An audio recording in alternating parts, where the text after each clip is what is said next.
What's up, everybody? It's Nightmare back once again. I had a request for one of my own PvPs like a week ago, and to the guy that requested this, I apologize. It's been busy as hell. School's been killing me lately. But anyway, I'm getting it up for you now. Uh, Hope you enjoy it. Go ahead and give you the rundown. So, PvP on Lost Temple. This map is pretty balanced when it comes to PvP, I think. Terran just absolutely dominates on this map. Any good Terran, if you're equally skilled with the Terran player, they should win 100% of the time.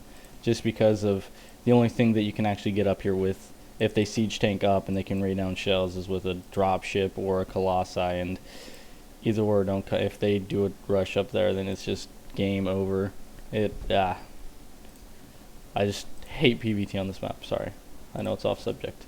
Anyway, so gonna be fairly natural build here. I'm really casting this game not because I do anything right or because my build is all godly and perfect.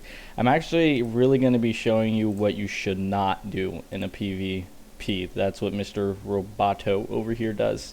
So we see us both are doing the same thing, laying down the 12 gateway. I prefer 12 gateway over 13 because I don't know, 13 is just a little ambiguous, but whatever. If you're expecting cheese, allowing a probe to freely roam your base is really dangerous, because you really don't know if a pylon's going to be going up. There's just all sorts of things Protoss players can do against other Protoss players for cheese. So if you're not good on keeping up your scouting, or just occasionally poking around your base, then I would suggest putting a probe on this guy and following him around, making sure that no weird play is going on. Another thing, just a little tip, is even if you see something, if you see a pylon and you see something going down, click on it and make sure it's a gateway. I've seen one of my, I've actually lost to it too, and I've seen one of my friends who was better than me at the time. I think at the time he was a 1700 Protoss player. Oh, by the way, guys, I finally passed 1800, and I'm steadily moving on up. I'm like at a 1850, shooting for 2000. Yeah. But anyway, and they'll actually put down a forge instead of a gateway, and people just naturally don't even think, oh, it's a forge. They're doing it right in front of my face. You make sure you click on it and make sure it's a gateway, because I've lost to that before, and I've seen other good Protoss players lose to that thinking it's a gateway just because they didn't click on it to make sure it was. So people cheese right in front of your face, man. People are dirty. So I did the cyber core right when the gateway finished. Chrono boosting out that first stalker because I want to get that probe out of my base as quickly as possible, deny him any kind of scout. In chrono boosting, obviously out warp gate. I usually use 2 chrono boosts on my nexus and save the rest for that first stalker and put as many down on the cybernetics core as I possibly can. So we're both looking pretty similar here. Nothing too fantastical. He's definitely laid down this gateway instead of chronoing out the stalker and the warp gate, which is what I have done. That's why he's probably a probe ahead right now. Either that or I'm just slacking. I don't know. But I'm putting on the second gateway and putting down the Twilight Council. So it's pretty obvious, or it should be, I hope, for you guys, what I'm doing right now. I'm going to a Blink Stalker build. I don't normally really do this build very often. Whenever I'm just kind of in a slump or I feel like actually having fun when I play, yeah, imagine that, I'll do Blink Stalkers because I think it's fun. Like, I love Blink Micro, and it's hard to do, and it's entertaining to do, and it's, if you do win because of cool Blink Micro, you're like, oh yeah, I'm awesome. But anyway, just to pause it right here. Something I am not doing in this game, which I should be doing a little bit better, is this guy's pylon placement is looking really nice. He's got one over here, gives complete access to this ramp, so you can see if anything's kind of trying to poke up. Gives him back here in case you can, so if like I am going Blink Stalkers and I have an observer out or I hallucinate something, I can't just blink up without him noticing. So you definitely want to place those pylons all around your base to make sure you're not going to get sneaked on in any way, because that's crap. Here, let me bring on the production tab. So I got Blink on the way, didn't save any chrono boost, used it all on the warp gate because, the more stalkers I have, the better. So we see him doing a 3 gate with the Robo. He went 2-gate Robo, and I put on his 3rd gateway. It's usually a pretty solid build. I would prefer personally to get an Immortal out because he hasn't seen what's going on, and as you can see, I'm building up my forces. Already got a pile on here. You know, if you had an Immortal out, he'd be in better position, I think, to deal with this, because really, you're either gonna get 2-gate Zealot Rush. Yeah, caught myself. Or you're gonna get 3-gate Blink Stalkered, or you're gonna get 4-gated, or you're gonna get 2-gate Robo. You know, all of those. You know, you know that's what's gonna happen, and it doesn't really matter which one. If you're gonna go for a fast expand, you're gonna need an Immortal. You know, for anything really. I mean, 2-gate Zealot would already Zealot, yes. I would have already just come in and wiped this out. So you know that's not what I'm going.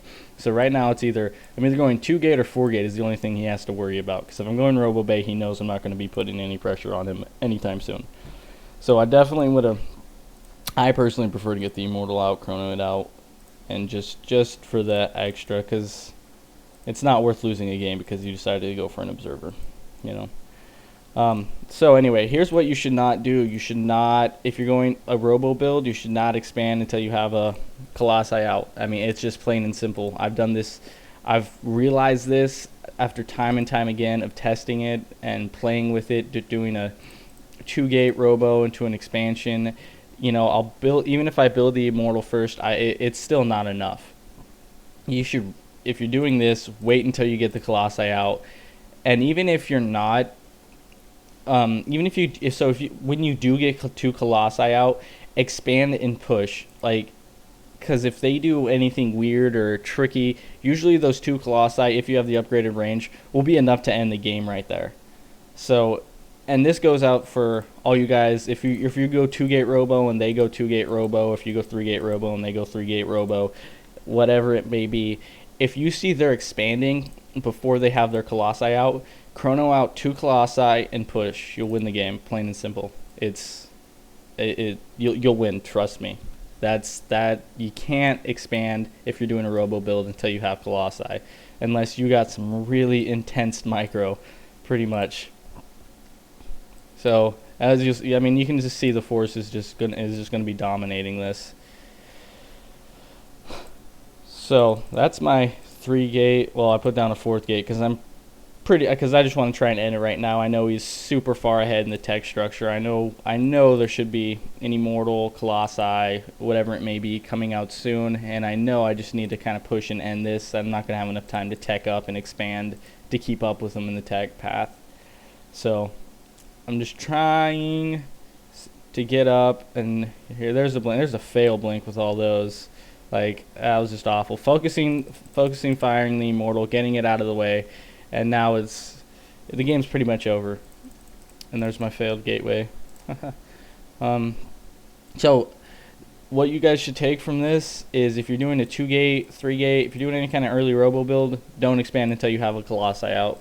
You lose the game. I mean, of a player of equal skill, you should lose the game. You might get away with it, but you shouldn't if the other player was as good as you or didn't make a crucial flaw. And here you see the pylons just, you know, starting to kind of go around. I'll put one right here if this game went on any longer, because I can check back here and I can warp in units on the low ground. But so there's the game. You know, it's self-explanatory really, this build. And like I said, I'm not showing you guys my build. I'm showing you guys what not to do with a build, because this is a really proper. This is actually my favorite build. 2-gate Robo into Colossi, push when I have 2 Colossi out, and expand with it. That's my favorite build right now. It's worked really well. You know, just make sure you scout and don't get 2-gate Zealot. Yeah, it sounds better on your face. So no, Zealot. It's Zealot. That's what it is. Sorry guys. Once again, like I said, I apologize for having this so late. I don't remember your name, whoever requested my one of my PvPs, but here it is. Hope you guys enjoyed it. Hope you guys learned. Don't expand until you have the Colossi out. But anyway, talk to you guys later. Peace.